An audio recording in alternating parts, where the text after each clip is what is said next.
O Mané fala hoje sobre o excesso de reagentes. Mas antes da aula, preste atenção nessa dica que eu vou dar.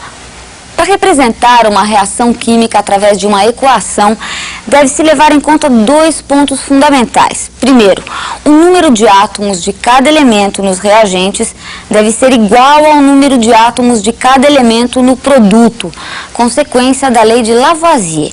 Segundo, as fórmulas moleculares das substâncias envolvidas no processo não podem ser alteradas.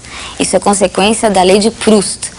Disso decorre que a representação correta de uma reação química deve refletir o que acontece na prática. A generalização das observações práticas são as leis. E hoje é o dia de falar sobre excesso de reagentes, como a Fanny brilhantemente lembrou para vocês. Como é que é esse negócio de excesso de reagente? Quando você mistura uma substância com a outra, como é que dá esse negócio de excesso? Então, sem entretanto, vamos direto para os finalmente, né? Imagine você, por exemplo, uma festinha, né? Você vai a uma festinha. Então, nessa festinha, uma festinha legal, tem assim umas 8 meninas e uns 6 meninos. 8 meninas, um bom número, né? Muito bem. Quantos casais você conseguirá formar? Não, meu amigo, não fique pensando. Casais normais, um menino e uma menina. Quantos casais você vai poder formar? Ora, se tem 8 meninas e 6 meninos, o fator limitante aí é os meninos, não é verdade? Então as meninas vão correr para pegar os meninos, que é um negócio que sempre ocorre. 6 serão felizes, arrumarão os seus 6 amiguinhos, e 2 ficarão olhando os meninos e as meninas dançarem e se divertirem. Quer dizer o seguinte, havia excesso de 2 meninas na brincadeira. Ora, assim é nas reações químicas. Quando você mistura 2 substâncias químicas que vão reagir, meu amigo, existe uma proporção determinada entre eles, não é verdade? Por exemplo, nos casais, é um menino com uma menina. Nas reações, às vezes é 1 com 2, é 2 com 1, às vezes é 2 com 2, 3 com 2, nossa, mas existe uma proporção previamente determinada. Se as substâncias não estão dentro desta proporção, o que vai acontecer? Eventualmente vai haver um excesso. Geralmente, quando cai excesso, é 0 para tudo que é lado, né? Porque é a parte mais difícil. Tente acompanhar comigo, você vai conseguir. E eu quero que você entenda como é que faz esses problemas. Veja só o que vai surgir na sua tela.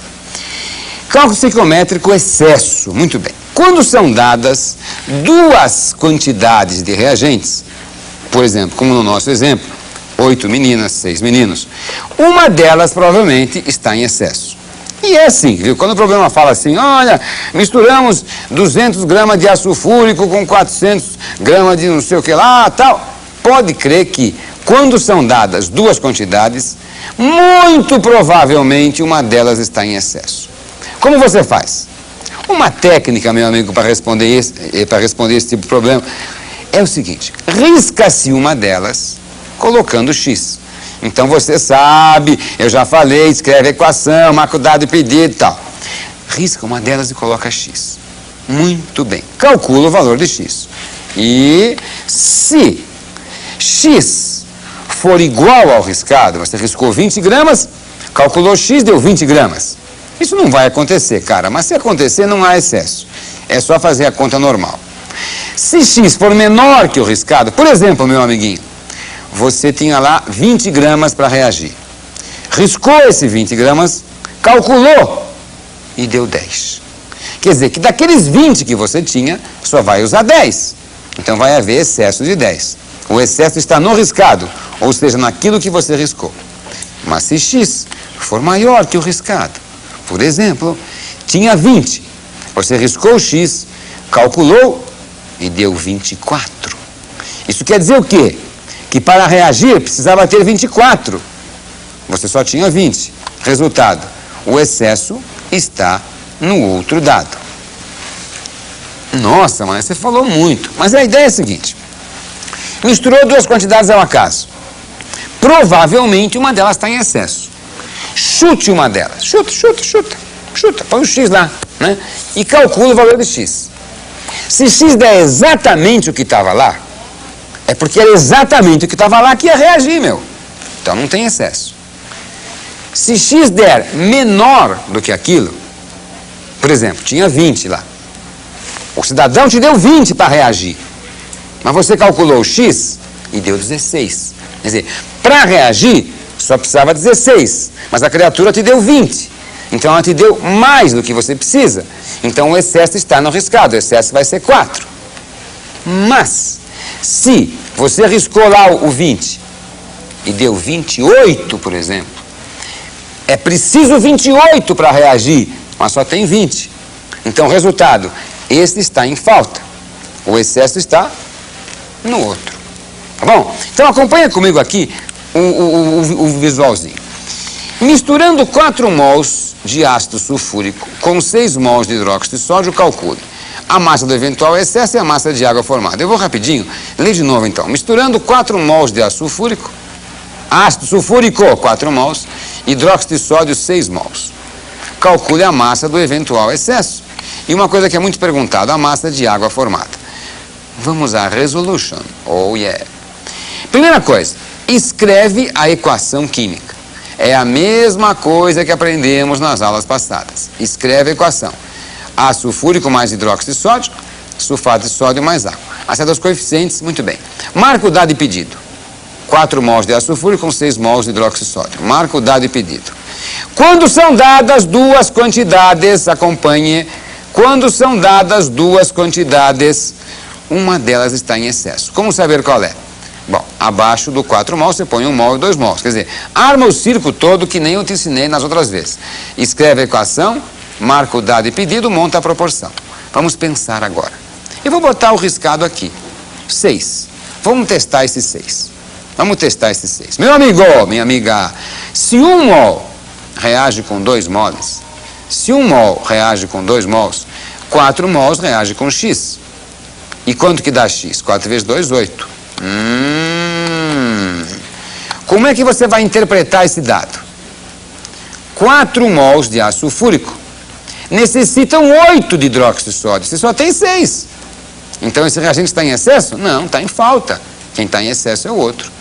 Então eu reescrevo a equação, marco o dado e o pedido de novo, 4 e 6.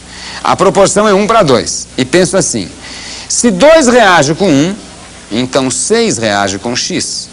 2x igual a 6, x igual a 3. Ah, Manuel, agora que eu entendi.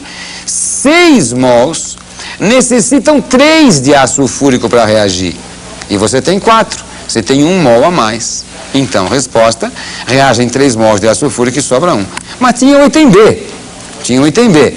Uma vez que você sabe que é 6 mols que vão reagir, calcule a massa de água. 6 mols para x gramas. Embaixo de gramas, gramas. O coeficiente vezes a massa molecular. Embaixo de mols, o coeficiente. 2x igual a 12 vezes 18. Então vai dar 6 vezes 36 sobre 2 e a resposta é 108 gramas. A segunda parte eu não dei muita importância porque era mais importante você fixar a ideia do excesso. Mas você não pensa que acabou, não. Tem mais um problema. Vamos passar para você? Vamos lá.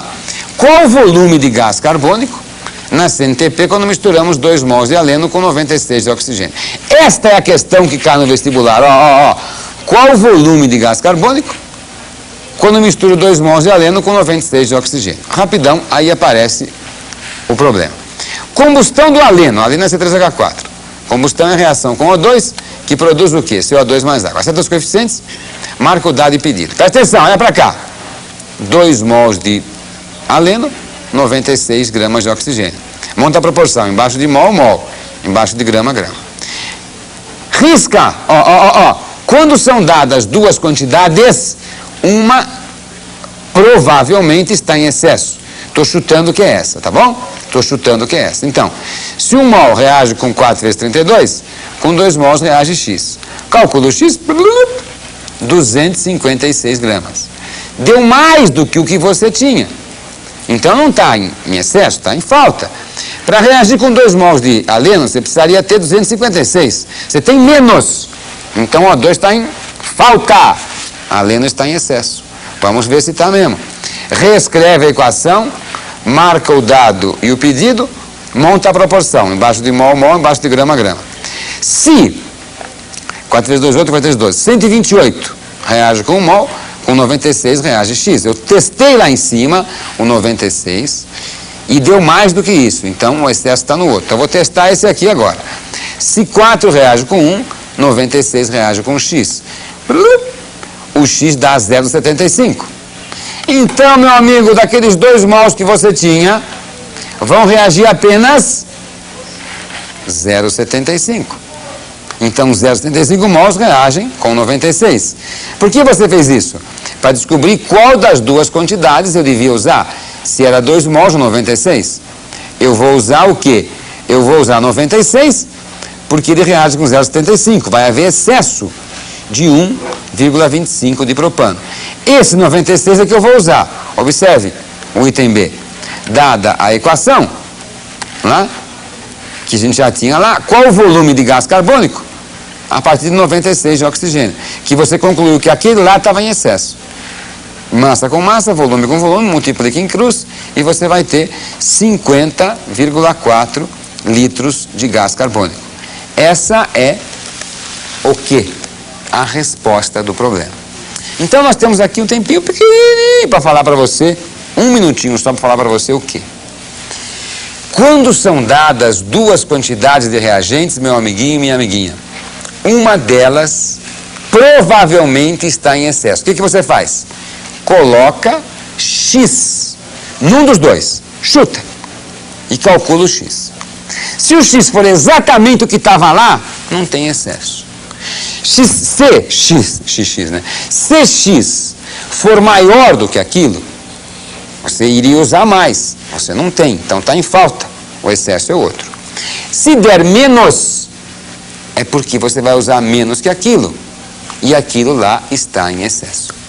Tá bom, amiguinho? Olha, espero que você tenha entendido. Com muita alegria expliquei para você isso aqui. E na semana que vem não perca a última aula de cálculo estequiométrico, onde falaremos sempre com muita alegria desta fascinante matéria química que vai falar sobre pureza e rendimento. Tá bom? É isso aí.